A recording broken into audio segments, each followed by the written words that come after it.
What is up, all you sweaty nerds out there, and welcome to another episode of the Fan Wars podcast. We're just some regular old fans who love talking nerd content, and we thought it'd be great to have a podcast purely from the fans' perspective. I'm your host, Josh, and with me today is not George Lucas. We had George coming on the pod, but yeah, what happened? The scheduling conflicts, creative differences. So next show, though, I heard next show. Yeah. No, but we have our regular cast on today. We got our resident dripologist, Cody, a.k.a. Bodie Williams. Bodie, what's good?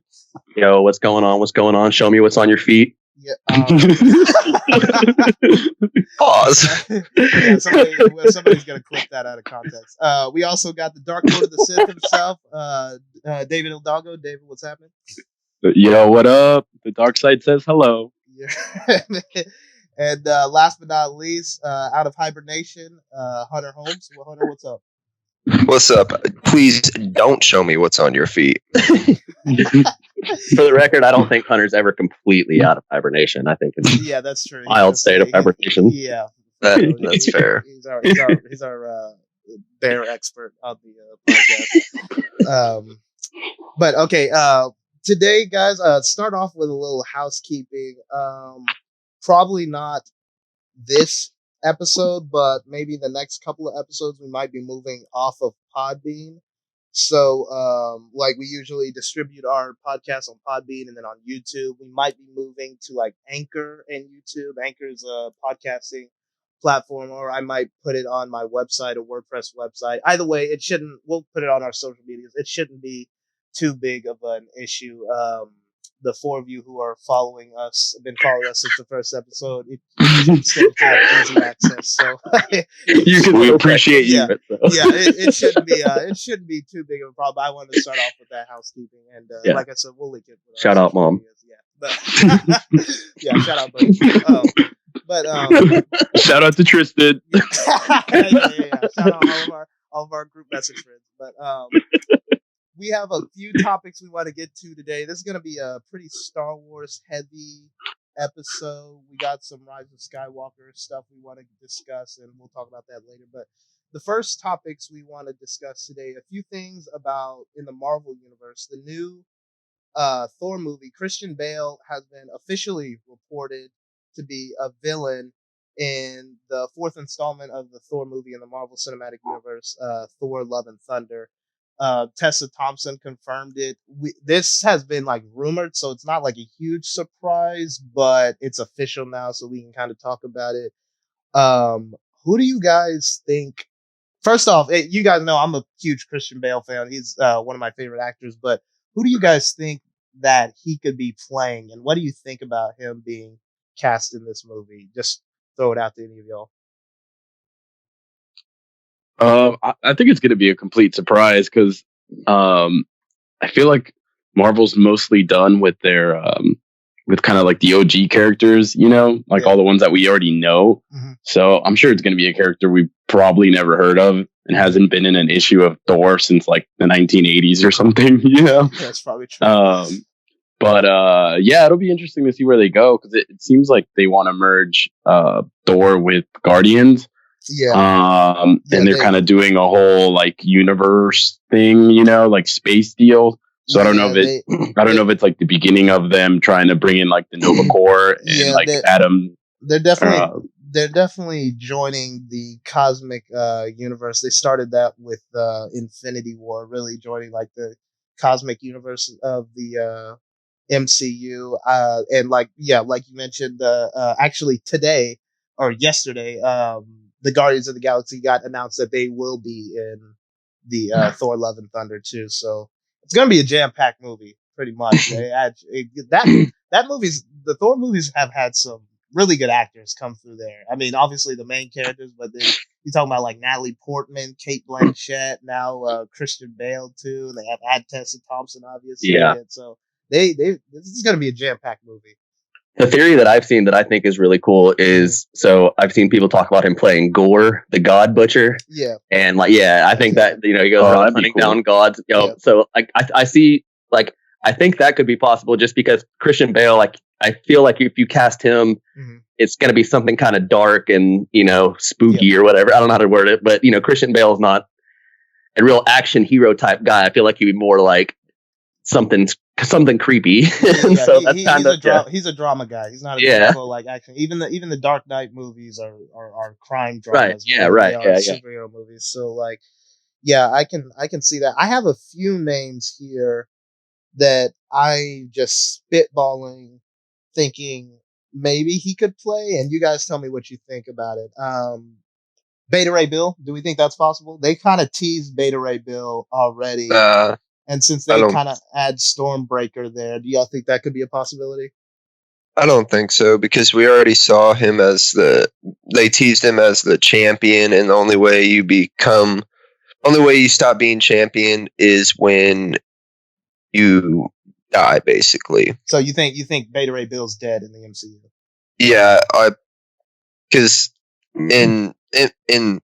because Stormbreaker is Beta Ray Bill's, and if they're giving it to Thor, then the only thing I can think of is if they didn't kill him in this upcoming movie, that Beta Ray Bill takes Stormbreaker from Thor. That's the only thing I can think of. But I think you won't see him. Okay. Well, plus isn't Beta Ray? He's not a villain, is he? He's not a villain. He's worked with Thor and against him, so it's like it's kind of like a. I had read something that said he was out because he didn't fit the bill as a villain or whatever, but that's what I had read. But that could be true. I haven't gotten into the Thor comics or anything like that heavy, but that was one of the names I had. Another name is Cole Borson, who is Odin's brother. So it would be Thor's uncle, Thor and Loki's uncle. I could see that. Yeah, that could be cool. And so that's a name, and I could really see they kind of look like each other too, Christian Bale and Cole. So I could see that. And since they already had talking about actors, big name actors has been the Thor. Anthony Hopkins was Odin, so if you bring in another big name actor to play his brother, it could make sense. And the last name I was just spitballing, Adam Warlock. Do y'all think that could be a possibility? No, I don't think so. I'm waiting for them to bring in Adam. But I don't think it'd be Christian Bale. Yeah. I feel like Adam Warlock got to be a lot younger. Well, also, do you think it could be also because maybe they would want a big role for Adam Warlock? Like, I can't see Christian Bale being a part of the MCU.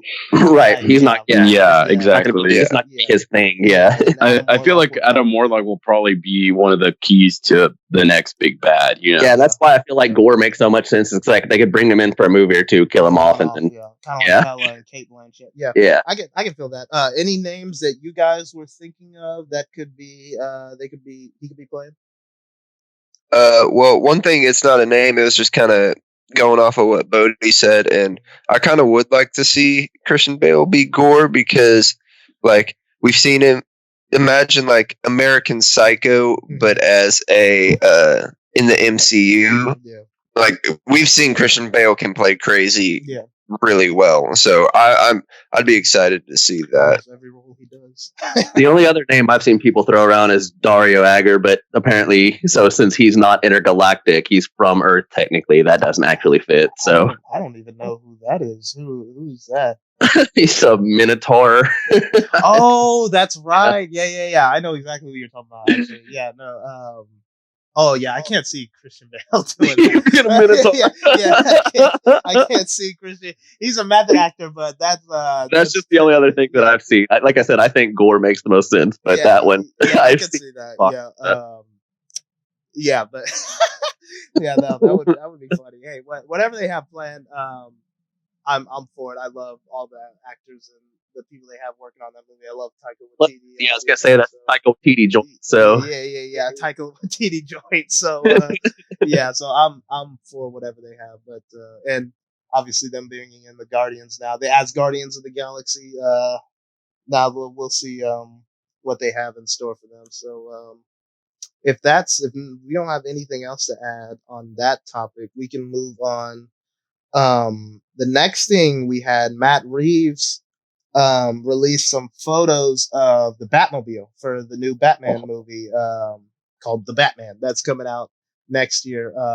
Classic. And the Batmobile looks classic. Like, it looks really retro, and it maybe can give some kind of insight to what type of Batman we're getting. What do you guys make of those photos? I'll jump in here on this first. I first of all really, really like the Batmobile, the new Batmobile. I am a huge fan. Yeah, like it's one of my favorites. I like how, in the other movies, I understand it's supposed to be some crazy automobile that Batman has, but it's pretty unrealistic a lot of times. Like some of them can't even turn if you look at them. But the photos of the new Batmobile, plus the set photos from Glasgow and stuff, I do think it's classic kind of. I think it's going to be. I don't know if realistic is the word, but kind of more old school. It feels. The thing that keeps coming to mind for me is that animated Gotham by Gaslight movie. It's giving me those vibes. Yeah, for real. But maybe just maybe in the 80s or something like that, maybe the 90s or something like that. Kind of maybe not quite so modern, but it's giving me really vibes. Those kind of vibes. What about the rest of you guys? What do you guys think? Yeah, I agree. I feel like it kind of looks like neo gothish, like it does in the animated series. Yeah. And I follow Scott Snyder on and he was talking about how it looks like they're kind of taking some of the stuff from Batman Year One that he did with the New 52. Mm-hmm. I would love that. Yeah. So I think we're definitely seeing like a brand new Batman, Yeah. So I feel like Matt Reeves is giving us a chance giving that Batman a chance to evolve. Mm-hmm. So we're kind of seeing like a very Year One, Year Two type of Batman, It looks like he just souped up like a SS Camaro that was sitting in his garage, Mustang or something like an old, the old 64 Mustang or something like that. Yeah. and then his suit isn't crazy. Like it kind of looks like it's a mix between a little bit of the video game and then it looks give me a little Arkham feel. Yeah, a little bit of the Arkham, and then the mask look like it's hand stitched, Yeah. So it's a little bit of both. So it'll be interesting to see how it goes. I expect the gadgets in the suit. I mean, I've seen kind of some pictures of the suit, but his gadgets and stuff like that. I expect it to be not that they more realistic.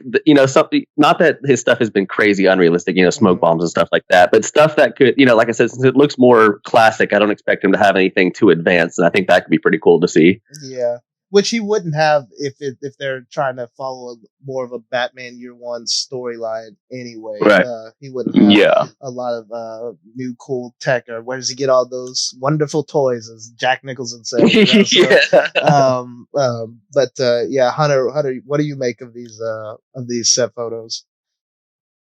I love them. I mean, just the way that car looks like. It's not a tank. Yeah. It's not some he can just that's super OP. Yeah. It does look like he's just is starting out and he has a car and he decides, let me soup this up and see how much I can do with it. Yeah.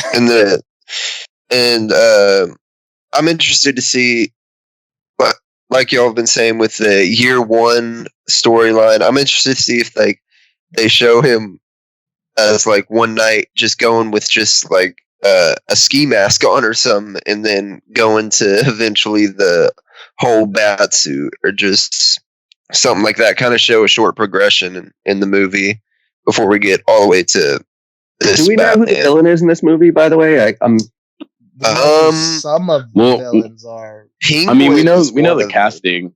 Yeah. They've announced the Riddler, Penguin. Colin Farrell is Penguin. Zoe Kravitz is Catwoman. They've announced Riddler. I'm blanking on the actor's name, but they've announced the Riddler is going to be in that movie too. So that's 3. Jesse Eisenberg. No. Still stand by that. Yeah, no, he would make a great Riddler. But they've announced who it is already. I'm blanking on the actor's name, but those 3 for sure are going to be in this first movie, I think. So, It's gonna be exciting, and it definitely feels different. When I first saw Paul Dano. What'd you say?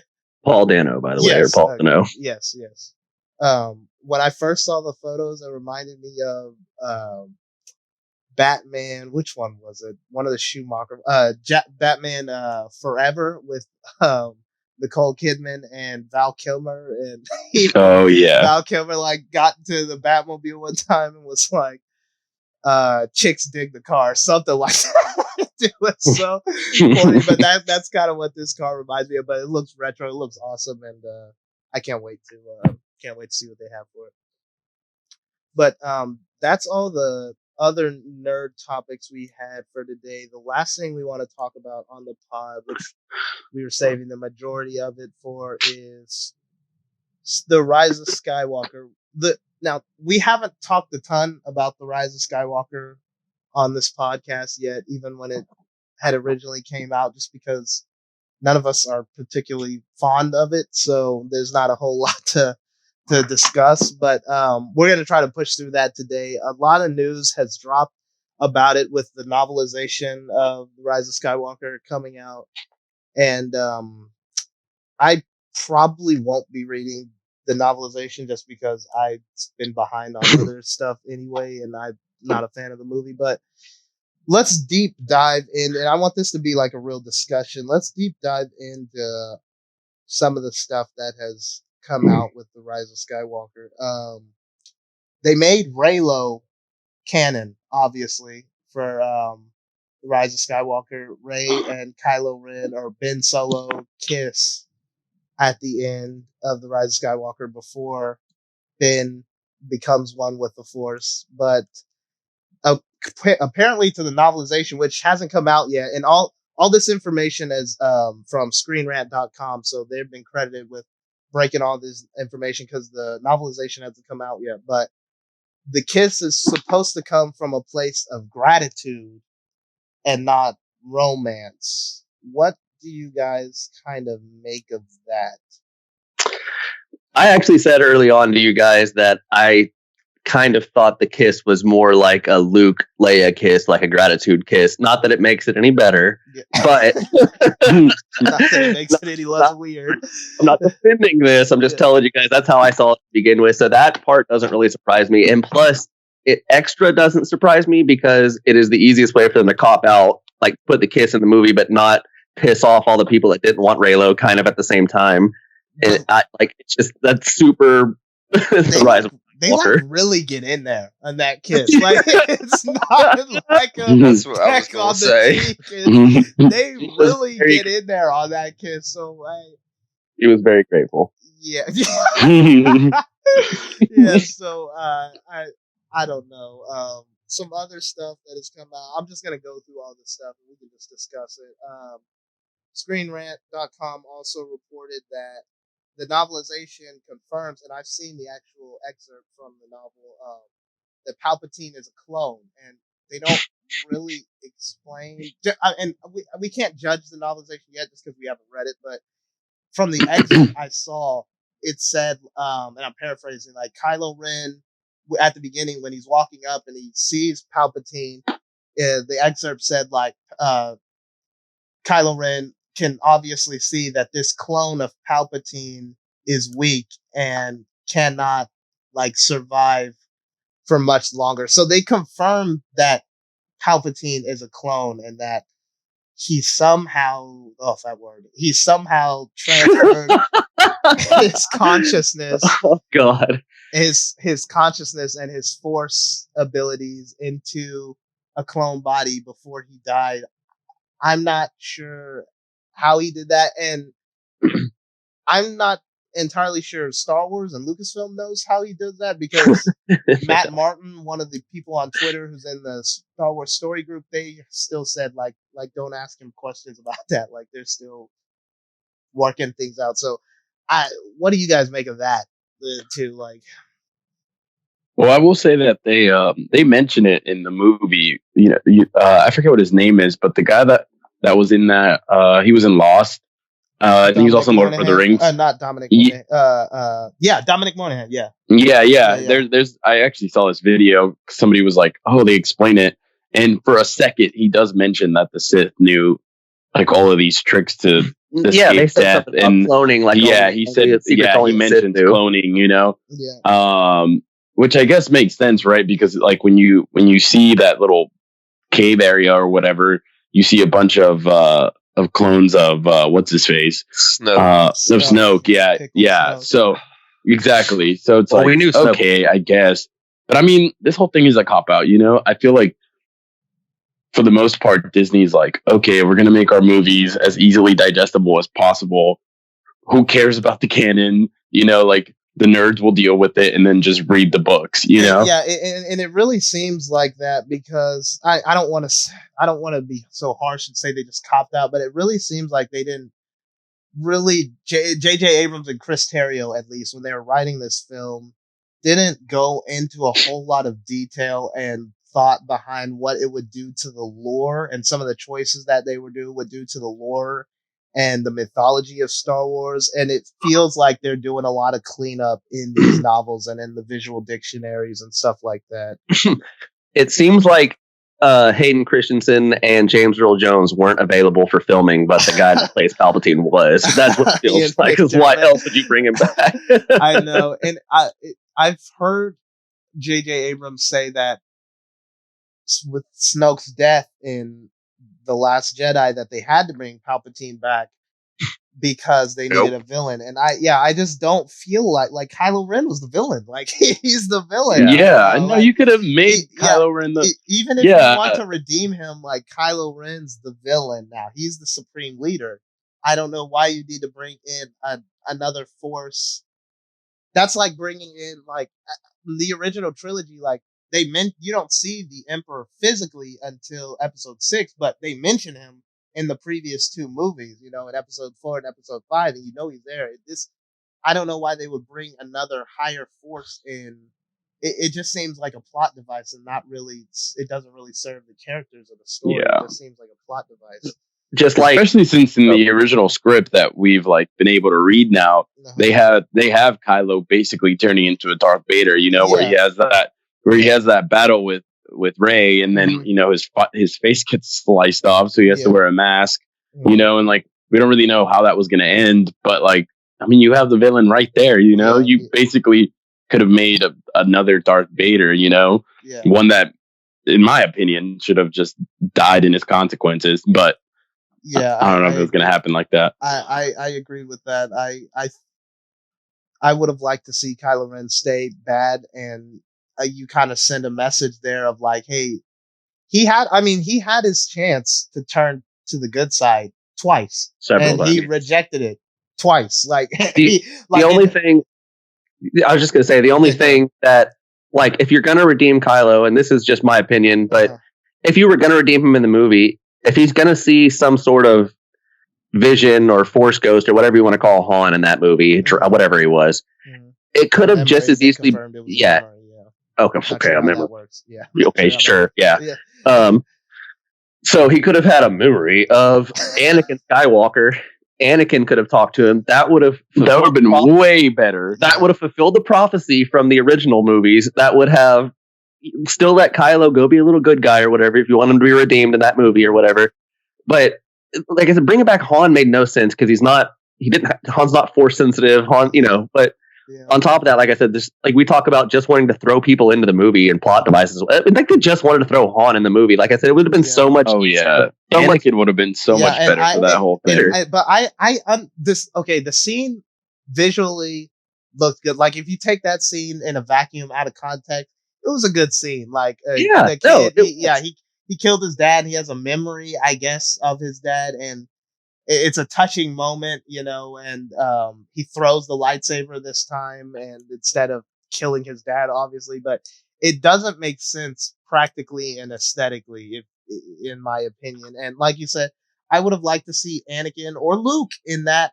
Yeah, either one, because like Luke was his master. Growing up, you know, when he was training to become a Jedi, Luke was his master, and Luke said, "See you around, kid." Yeah, exactly. Yeah, he said, "See you around," and he didn't see him around. Yeah, like, but so that would have made the most sense to me, and Anakin, being would have made sense too, because that also would have tied all the movies together in a way that makes sense instead of bringing in Palpatine, But somehow, yes, oh jeez, God.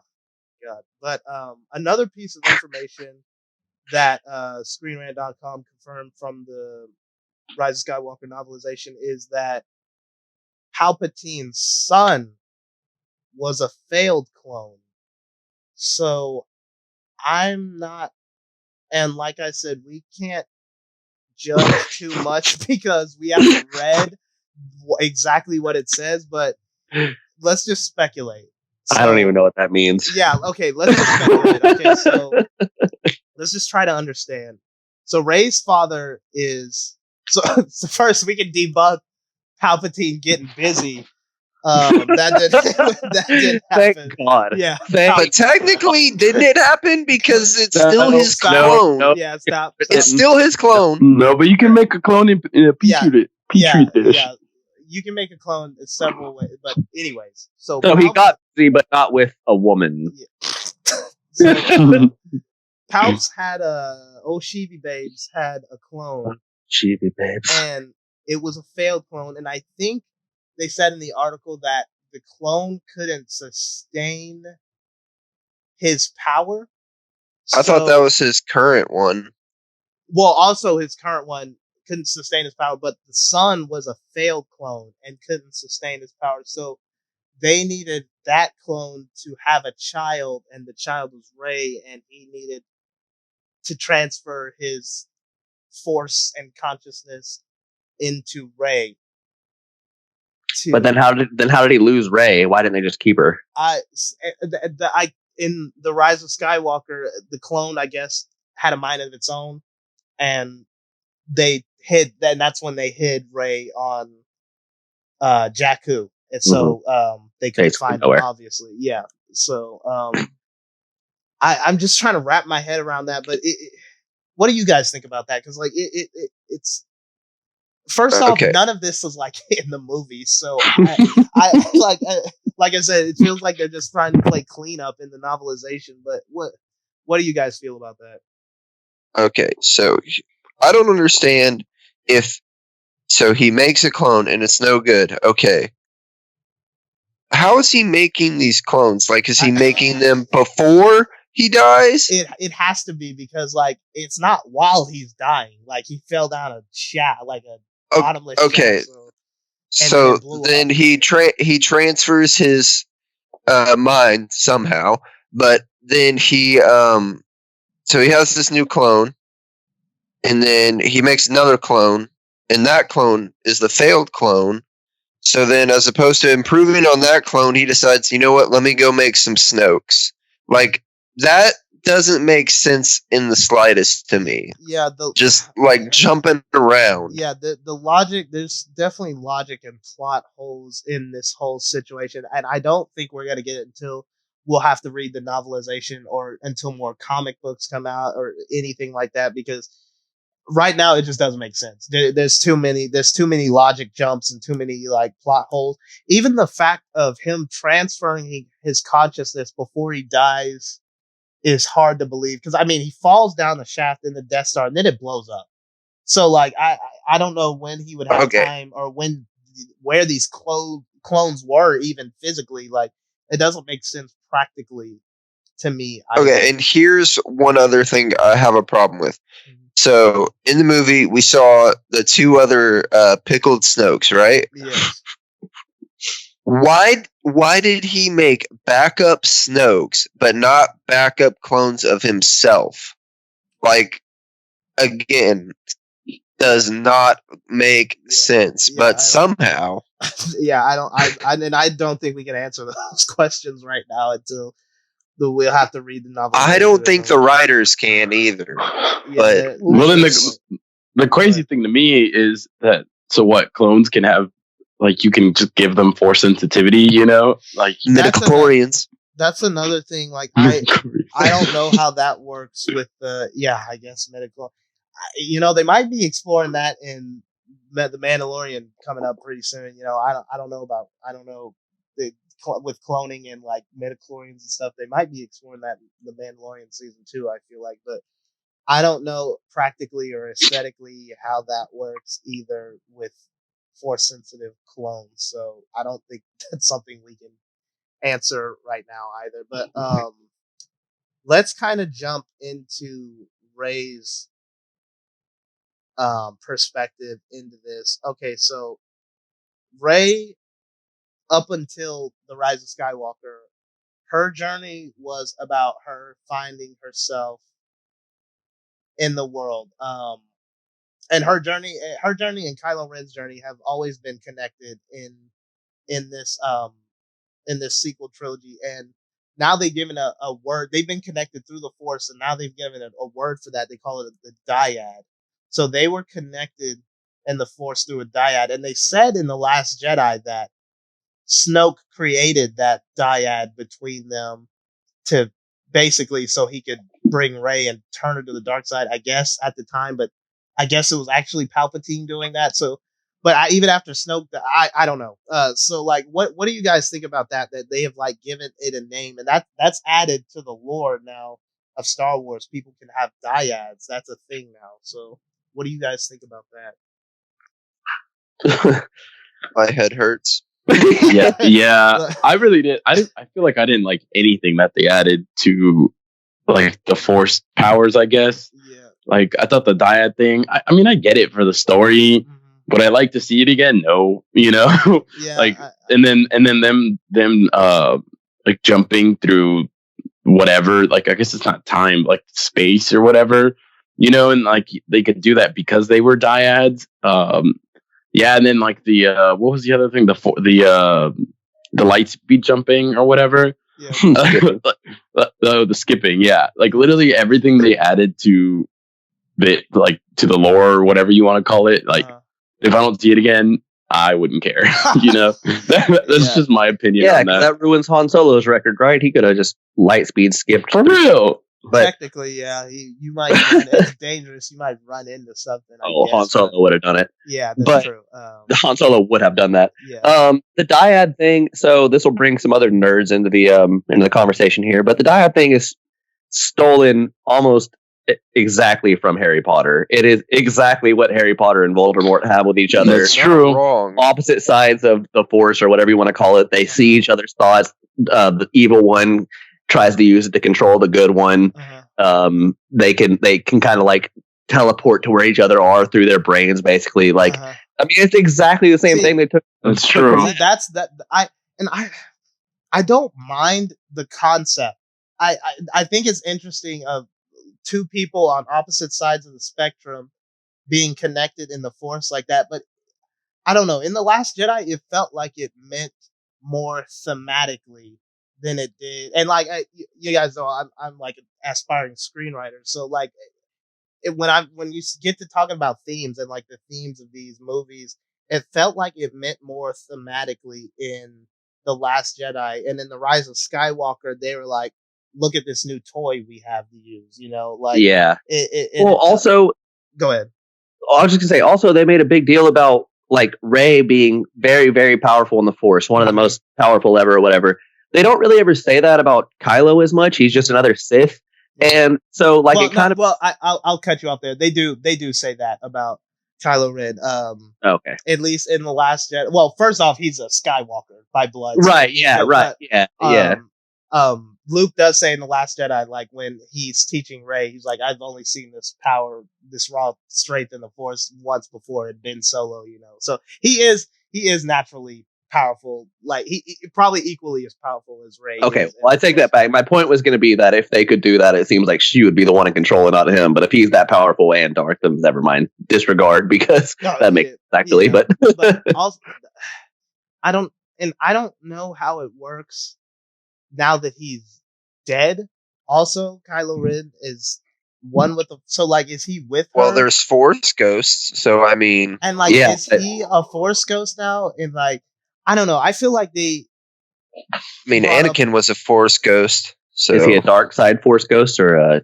No, if he's a Force ghost at all, he's probably a light side Force ghost. But like, also, I don't know. Like they that's another thing they bring up with these movies is like with the Force Ghosts, that was something that you had to train and learn to do. It wasn't like something that just after every Jedi died, they became the Force Ghosts. Like Qui-Gon invented that, you know? Right. He was the first one to do it. And, shout out to my boy Liam. Yeah, and he didn't even complete it all the way because he could only see his voice. Like you could only hear his voice, but and then Obi-Wan and Yoda, you know, perfected it. Then obviously Luke could do it too. So Anakin. Anakin did it. Yeah, and Anakin, but like Luke could do it while he was alive.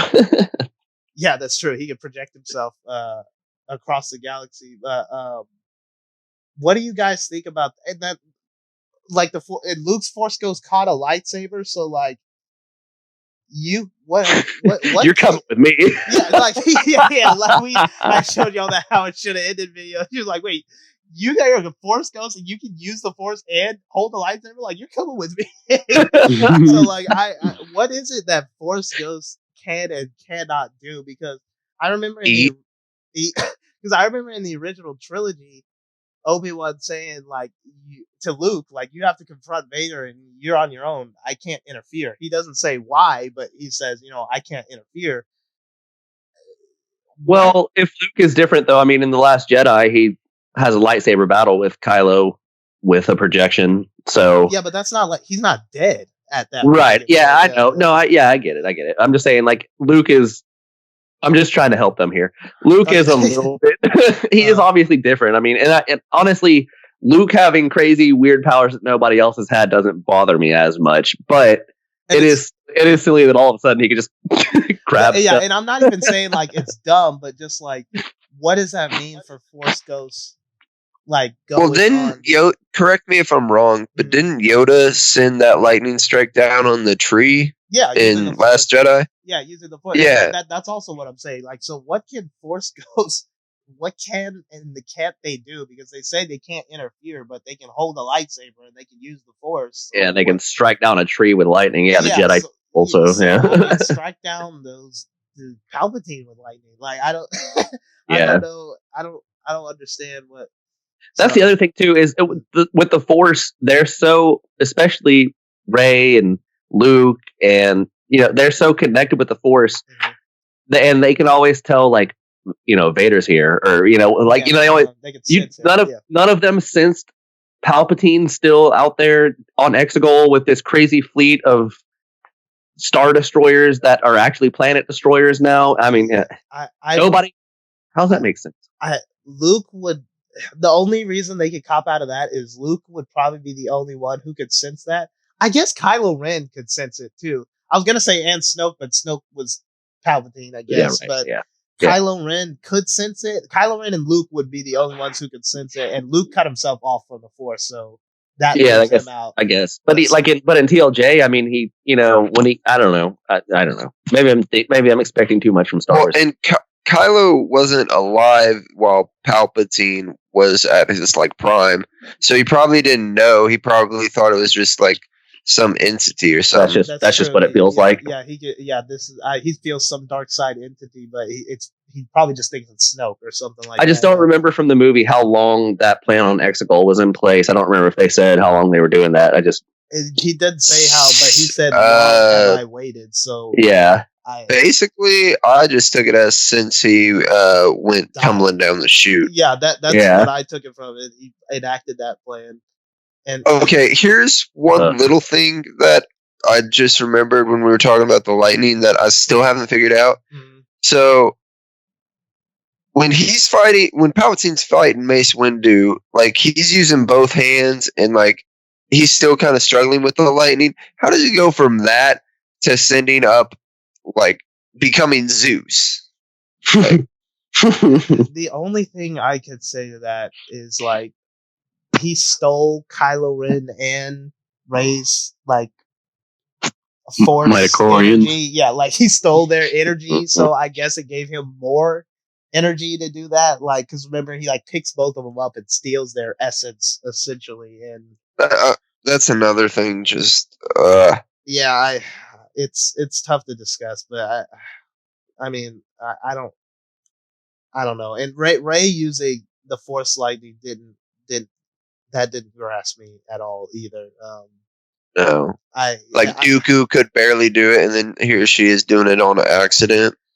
Yeah, I don't know. I feel like, this movie just brings up a lot of stuff that I just don't think they were prepared to answer, because just based off the original episode 9 script, it wasn't like this, like they didn't have all this stuff with Palpatine and stuff like that in it, but I don't know. I'm still trying to figure out how J.J. Abrams, if he was like so taken aback that Rian Johnson killed Snoke, like Rian Johnson, I'm pretty sure has to talk to you, since you're in charge of the whole trilogy, about what he wants to do in the movie. So you had to at least know a little bit of what he was going to do. Well, he would have, but the thing is, J.J. Abrams wasn't originally doing episode 9. It was Colin Trevorrow, that's right, of Jurassic World, and Colin Trevorrow finished that first draft of episode 9, Duel of the Fates, what it was originally going to be, in December of 2016, like when Rogue One was coming out. And then Carrie Fisher passed away a couple weeks later, and Colin Trevorrow had a new movie come out later in 2017, and Disney didn't like that movie, so they mutually parted ways, and then they brought Abrams in a couple months later. So they really were rushing with episode 9, because they really didn't get Abrams with episode 9 midway through 2017. And, so he didn't have the full time allotted that he was going to, and so that's the only break I could cut him, but I don't know. I feel like, if you want to. Yeah. I mean, at the very least, like, if you've seen the movies, both the Death Stars are blown to bits. So there's no reason to have Death Star wreckage. Yeah, not to mention that they all had the power that the Death Star had, even though in Rogue One they tell us that you need Kyber crystals to have that power. So it's like, where the hell did they get Kyber crystals to power each one of these ships? The Rise of Skywalker really made the Death Star seem irrelevant. I'm not gonna lie. Like the Death Star was like that was the fear in the whole galaxy. Like that was the grip the Empire had. Besides like them having an army, a galactic army, they had the Death Star could blow up a planet. And I don't know, they made that seem so irrelevant. JJ's made it seem irrelevant twice, because he had Starkiller Base in The Force Awakens, and he had now these ships in The Rise of Skywalker. So I don't know what his infatuation with blowing planets up is, but yeah, it's tough. It's tough. Some other characters I want to get into in The Rise of Skywalker: Finn, and Rey. Yeah, Finn and Poe. I actually thought Finn and Poe had some funny moments in The Rise of Skywalker, but I don't like where their arcs went. I guess I can understand Poe's a little bit more. I don't know. He seemed like kind of like a goofball in this movie, and I felt like, but he did become the general that Leia wanted him to be, so I guess they fulfilled his arc. But Finn, I feel like they missed an opportunity with Finn, because all he does is join up with other former stormtroopers. Former stormtroopers. And I feel like completing Finn's arc in The Rise of Skywalker would have been having him turn other stormtroopers to help the Resistance, because like all throughout the movie so far, he's been on the run from the Resistance. I mean, all the run from the First Order. He is like completely scared of him. He's not sure if he wants to buy in to being a Resistance fighter. He's just kind of wants him and Rey to be safe.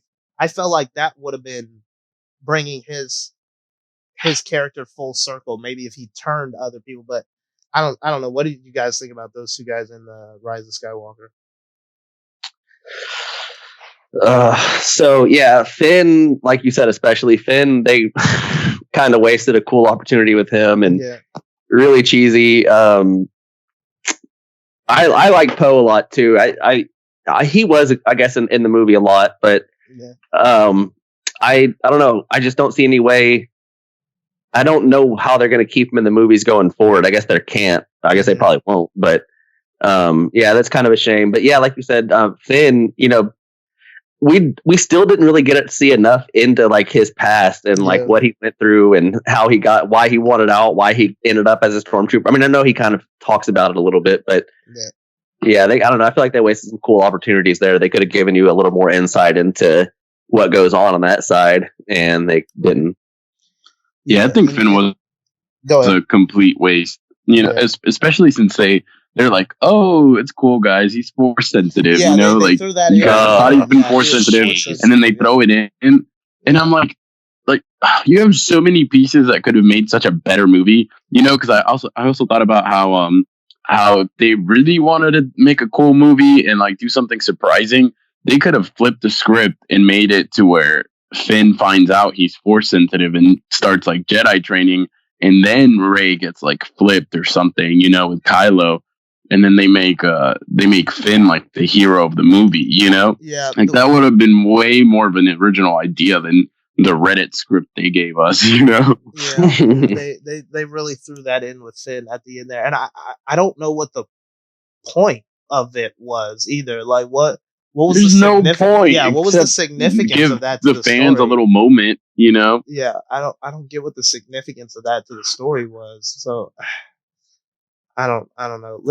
Let's talk about Rey being a Skywalker real quick. I remember when I was thinking, like speculating what could happen in Episode 9 right when The Last Jedi ended. I said they could kind of make Rey a Skywalker if they decide to have Kylo Ren die, and she could kind of be like the adopted race, the adopted Sky, kind of like the Jon Snow. She can kind of be like the Jon Snow of the Skywalkers, pretty much. And a little Game of Thrones reference, but another bad ending. But she could kind of be like that. But I don't know. And now that I see it, it just didn't land with me. What did the Rey Skywalker land with you guys? Oh, I hated that. I hated it. It would have landed a lot better if they didn't make her a Palpatine beforehand. Yeah. If it was like she truly was nobody and like she was just like Luke and Leia were basically her mom and dad, then like that would make sense. But then no, you throw in, oh yeah, by the way, here are your actual parents. They're clones. Yeah. Fun fact. Like clones, what? Fun fact. Yeah, I don't understand what they're doing with Rey's arc in this movie, because they, up until The Rise of Skywalker, Rey was like probably my second favorite character in Star Wars, because I love what she represented thematically. Like, it doesn't matter where you're from, what background you have. You can be special just because of what's inside you, and just because of you. You don't have to be from some kind of rich bloodline or anything like that. And they had the opposite with Kylo. And like I always loved the dynamic they had between Rey and Kylo, how Rey is like someone who's from nowhere, but she's strong. She's a fighter. She's, a scrapper, and she's had to fight to survive just to become who she is today. And Kylo, on the flip side, was born with everything and has had every opportunity, and he made poor choices in life. And as a result, he's alone and pretty much would have died alone. I would have liked to see that, but with making Rey a Palpatine and then having her a Skywalker, I just don't understand what that does thematically, because like Rey in the two previous movies had sort of found an adopted family in her friends, in Finn and Poe and Leia, and she kind of like, and the Resistance pretty much became her family. But then you go and explain her backstory when we already knew it, or we didn't need to know that her parents were clones. You change her backstory and then make her a Skywalker. I don't understand what they were going for thematically. What do you guys like take out of that? Makes me wonder what the mom looked like for because like Palpatine was not a good looking dude. So just I'm trying to do the math and it's not adding up. I don't. So it's just, like you said, the whole thing was supposed to be Rey was nobody from nowhere, and that was like the thing, and that they ruined that. And even if you're going to do that, that's fine, because I always kind of figured she wasn't going to be nobody from nowhere. But until the novelization, they still didn't explain who Rey's parents were. Like, she gets in the movie and it's like, oh, I'm your grandfather, but no parents, no mention. Yeah, they just show her parents. They don't say who it is, so it really doesn't do anything either way. Yeah, literally have no idea still who they are or why they're significant, or other than the fact that somehow they're Palpatine's. One of them's Palpatine. I don't know, whatever. The son is the failed clone. Yeah. Okay. I'm sorry. The son is the failed. And what does that even mean, failed clone? Because he clearly was still alive and had a baby that was like the most powerful Jedi. Whatever. I don't know. What do you mean, failed clone? What does that even mean? He looked pretty successful. Yeah, but I don't know. And I guess because they weren't evil. Yeah, or maybe not. Yeah, or maybe not like Palpatine strong in the Force, or strong in the Force at all, or have the Force. We don't know because they don't tell us. And does it take Palpatine because 30 years are between The Force Awakens and Return of the Jedi? Did it take him 30 years to find? I don't understand why he needs Rey anyway, because couldn't he just take some regular old body and use that?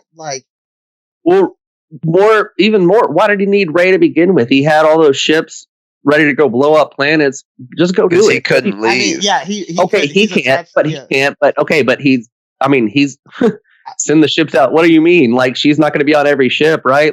That's true. And I don't understand the aesthetic of why didn't he just take Kylo Ren and use his essence? Because at the end of the movie, he takes Rey and Kylo Ren's Force energy or essence, their life essence anyway. Why didn't he just take Kylo's then when Kylo went to see him at the beginning? I don't understand the logic, and I don't understand Palpatine's logic, in all this. All right. Going back to the original thing, talking about Rey, I had liked how her story, so in every Star Wars, well, except for the prequels, it had built upon family. Here's your lineage, and this is why it's important, and all that. Okay, cool. But then I liked how in this trilogy they kind of flipped it on its head, and they were using the lineage as the bad guys for Kylo Ren, and then Rey was a nobody, and then you even reference the lineage in the name of the movie Skywalker, but then you bring up her lineage, which isn't Skywalker. And it's just it would have been a good way to kind of just basically what you were saying, it doesn't matter about your family and what they did. It just matters about what you do. Yeah. And I feel they completely took that away by giving Rey a family backstory. Yeah, and I feel you can make an argument that them making her a Palpatine and her not joining the dark side can okay, so they're doubling down on that. It doesn't matter who your family is because she was a Palpatine and she didn't turn to the dark side, so it really doesn't matter who your family is. But then you go and make her a Skywalker. I don't understand that. I don't understand what they're trying to do there with that. So I don't know. That movie. Honestly, I'm just glad it's over. I'm ready for the high. I'm ready for the high era. For the High Republic. Yeah, I'm ready for the High Republic era, and it seems like we're gonna get not a lot, all new characters in High Republic, and not really any legacy. Yoda might still be there. Yeah, Yoda, but it makes sense for him to be there. So it seems like we're getting all new characters and stuff like that, and we'll talk about that more on future podcasts when we get more information about that. They're supposed to have that interconnected with TV and books and novels and comics and films. So we'll discuss that as more information comes out. But that's all we had today. We wanted to deep dive into the Rise of Skywalker just because we hadn't yet, just because we don't like it. But we wanted to go ahead and do that. But thanks for listening with us, guys. Bodie, where can people find you? Hey, you can find me at Cody S. Williams on Twitter. And real quick, just wanted to say R.I.P. Kobe, and everybody go out and vote. I'm not going to vote, but y'all really need to. So, great advice. David, where can people find you? Y'all can find me on Instagram at David Hidalgo, HIDALGO 44. Follow your boy. Gotcha. And Hunter Holmes, where can people find you? You can find me on Insta at Hunter_Holmes10. And real quick, just remember, no matter how bad you mess up, there's a way. Somehow. Oh, somehow. And you can find me on Twitter and Instagram at the great Josh B. And you can send your comments, questions, concerns to us, or just if you want to talk nerd stuff, we love doing that. You can tweet us or anything like that. But or if you want to cap, we're down. We're down to talk. So let's go. Want to cap? Yeah. But thanks for joining with us today, guys, on the Fair Wars podcast. See you next time.